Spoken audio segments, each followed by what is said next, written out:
You know, you hear all this talk about trying to survive a chemical attack, the kind that warranted the Tomahawk missile attack the president launched last week against the Syrians. This guy survived one, but he was given up for dead back in 2013, and his body thrown in between two other victims after sarin gas attack that essentially left him for dead. He survived that, came back, and really to tell the world, be aware, be aware. His name is Kassem Eid. He joins us right now via Skype. Kassem, very good to have you. Thank you so much, sir, for having me. We're told that this was a one-off, Kassem. In other words, that Rex Tillerson, the Secretary of State, said this is something we're not going to constantly do. But you're arguing that if there's another chemical attack, we should follow up, and we should stick to that, right? Well, first, before I talk about anything, I want to express my deep condolences to my Christian brothers and sisters in Egypt, all over the world, after the terrorist attack. As a Syrian and as a Muslim, we stand by your side. Going back to the chemical attack, in 2013, Assad used sarin gas to gas 1,400 people. And during the past 6 years, Assad used chemical weapons more than 100 times, according to the OPCW. President Obama broke his promise for the red line, and his argument was that he's going to take Assad's chemical weapons. Well, he lied. He lied to the American people, and he lied to the entire world, and he lied to us Syrians, because Bashar al-Assad 3 days ago proved that he still possessed sarin gas. He's still launching chemical weapons attacks that killed more than 100 people. So Assad killed more than 500,000 people using cluster bombs, using tanks, airplanes, tortured people to death, raped thousands and thousands of women. He created the vacuum for ISIS and extremist groups to recruit. Obama's broken promise, Obama's inaction in Syria helped fueling ISIS with the propaganda that says that the West doesn't care about you, that America doesn't care about you. There is nothing called international law. You're there by yourselves to get slaughtered.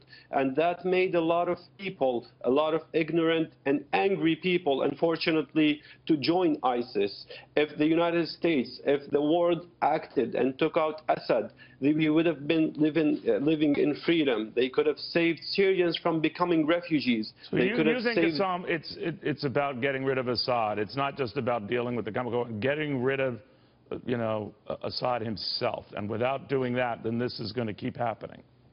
Of course, sir, of course. If you have, God forbid, if you have cancer, you can't treat cancer with bandages. You have to operate and take out that cancer. Assad is cancer to the world. Assad is cancer to Syria. This man killed 500,000 people. He stood against each and every attempt for a political solution in Syria. He only understands the language of power. He believes that he's above the law. He believes that his Russian and Iranian friends will keep him from harm forever because of Obama's inaction. If Assad will stay in power, there is no way we're going to have peace. There is no way you can defeat ISIS. There is no way you can defeat extremist groups, because they will always have a recruitment tool. They will always tell people who got hurt by Assad, and they are many, sir. They are many. There are millions and millions of people. They're going to keep telling them, no one cares about you but us. We're the only ones who want to actually fight Assad. The rebels were left alone to suffer, to fight Assad and ISIS at the same time. We asked so many times President Obama to help us, to really, really help us, not just give us empty promises and a little bit of help just to keep us going. This is not acceptable. We're living in 2017. When President Obama put his trust in the United Nations to crack down on these chemical weapon stockpiles, and then the Syrians said they had, and convinced the United Nations that they had, and that the Russians then came in later to say, indeed, they have gotten rid of the chemical weapons. How were so many fooled? Sir, with all due respect, what President Obama did was just a maneuver to save his face from his broken promise. He actually, who actually trusts the Russians when it comes about Syria? Who actually trusts the Russians when it comes about anything? He's trusting Putin, who is a war criminal. to help another war criminal get rid of his chemical weapons. And by the way, sir, I was in the United Nations. I testified several times in front of the United Nations about the war crimes, about the chemical weapons attack. The United Nations, it's a helpless organization. It's a sad joke that was made after World War II. The Russians used the veto, the Chinese more than 6 times to no, you're right about that. No, you're right about that, Kassem, again and again, more than any other nation on earth. Let me ask you then, we've already gotten Vladimir Putin saying, and the Russians in general saying, any act like the United States launched last week with its Tomahawk missiles will be met in kind. In other words, if we were to do what we did in response to, let's say, a chemical attack, we didn't respond to a traditional attack just over the weekend, that we would do this. So I guess what I'm asking you is, what do you think happens then?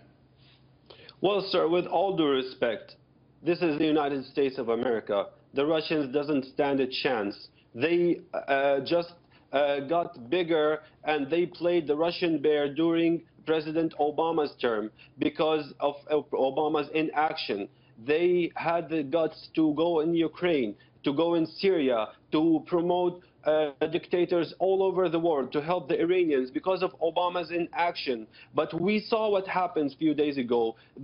President Trump launched 60 Tomahawk missiles. They had their S-400. They didn't dare to fire any missile against the Tomahawk missiles. They don't stand a chance. They just saying this because they invested too much in Bashar al-Assad. Right, they don't want to be and they're trying to make a deal. So in our country, because I'm sorry to jump on you, my friend, but in our country, while most Americans support what the president did to respond to this Syria chemical aggression, they seem to be saying, next time you got to consult Congress. You can't do this again on your own. What do you think of that? Well, sir, I will leave this to the American people. You know better about your country. But President Trump's action was very, very good, because if he will go to Congress and he will wait, he will give Bashar al-Assad a chance to maneuver. Maybe the Congress was not yet ready to vote to launch such a strike. We saw what happened back in 2013. Right. With all due respect, the American public is really misinformed about what's going on in Syria. Are you worried, though, that some in this country have problems with regime change, as you know, and they worry that whoever replaces Assad could be even worse than Assad? Sir, what do you think of that? Sir, with all due respect, this is pure hypocrisy. How can you say that whoever is going to replace Assad is going to be worse? Assad killed 500,000 people, for the love of God. He displaced half of the country. He destroyed the country. He gassed women and children.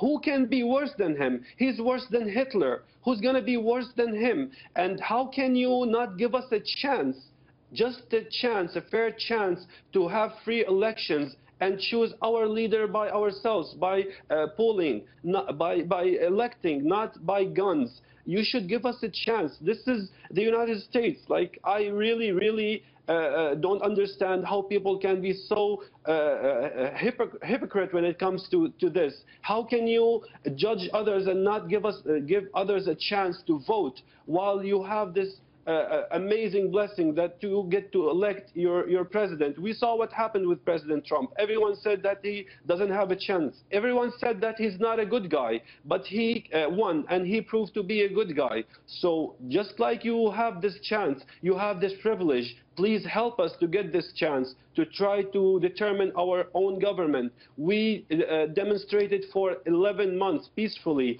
millions and millions of people. We were just asking for freedom, for free elections, so we can all live as equal citizens. For the very first time after 40 years of Assad dictatorship. They taught us in school that the United States is evil. But what we learned during the past 6 years, that showed us that the only evil we had was our own government. But you should do something. You should make more efforts to help Syrians. Do you worry, though, that maybe given our experience in Iraq, when after we toppled Saddam Hussein, we weren't worried for what would happen after that, that Americans in general are telling our president, go slow here? Does that bother you? And does it bother you that the only way we'll respond is if there's another chemical attack?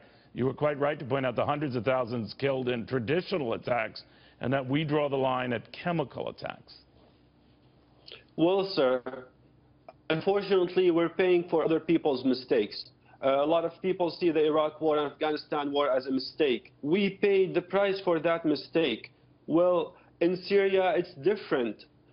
We demonstrated. The people rebelled against the dictator. The people proved to the entire world for more than 11 months that they want to live free, that they want democracy, that they don't want war. They had enough with this dictatorship. People just wanted to build their country. Assad destroyed the country. Assad destroyed everything that has to do with Syria. Assad helped ISIS get created. Without his wars, crimes against humanity, there would not be a vacuum for ISIS and extremist groups. If you want to take out ISIS, you must take out Assad. Otherwise, it's just a waste of time and a waste of effort and waste of a lot of lives. Kassem Eid, thank you very much, my friend. I appreciate it. Thank you.